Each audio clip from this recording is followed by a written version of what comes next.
కృష్ణా జిల్లా Challapalli police station పేలుడు ఘటనలో గాయపడి ఆసుపత్రిలో చికిత్స పొందుతున్న క్షతగాత్రులను మంత్రులు కొల్లు రవీంద్ర, వాసంశెట్టి సుభాష్ పరామర్శించారు.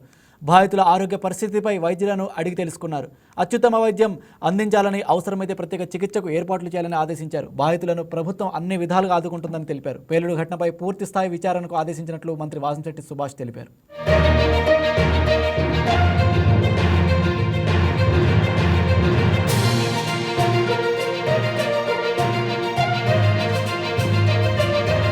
గడ్డ చల్లపల్లి మండలం పోలీస్ స్టేషన్ పరిధిలో ఏదైతే మందుగుండు సామాగ్రి ఉందో, ఫైర్ క్రాకర్స్ ఉన్నాయో, గతంలో దీపావళి అప్పుడు అన్అఫీషియల్గా అమ్ముతున్నాయన్నీ కూడా సీజ్ చేసి మరి కోర్టుకు ప్రొడ్యూస్ చేసే టైంలో అనుకోని రీతిలో మరి ఒకసారిగా బర్స్ట్ అవటం,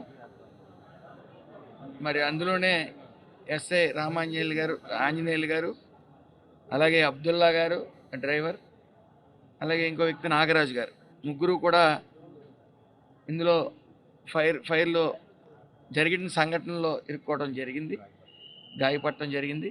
అలాగే అబ్దుల్లా గారికి ముఖ్యంగా 30% బర్న్స్ అయితే ఉన్నాయి.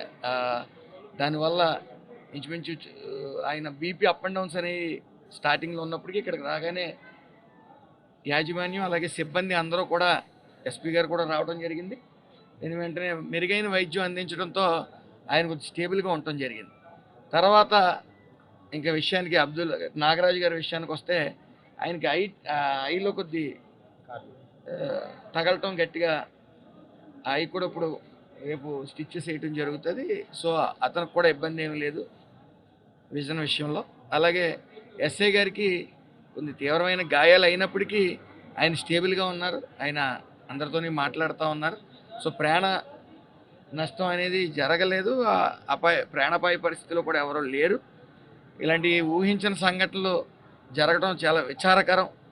ఇటు పోలీస్ సిబ్బంది, ఎస్పీ గారు అందరూ కూడా ఇక్కడ అటెండ్ అవటం, డిఎంహెచ్ఓ గారు అందరూ అటెండ్ అవటం, వైద్య సిబ్బంది కూడా మెరుగైన వైద్యం అందించడంతో అందరూ సేఫ్ జోన్లో ఉన్నారు.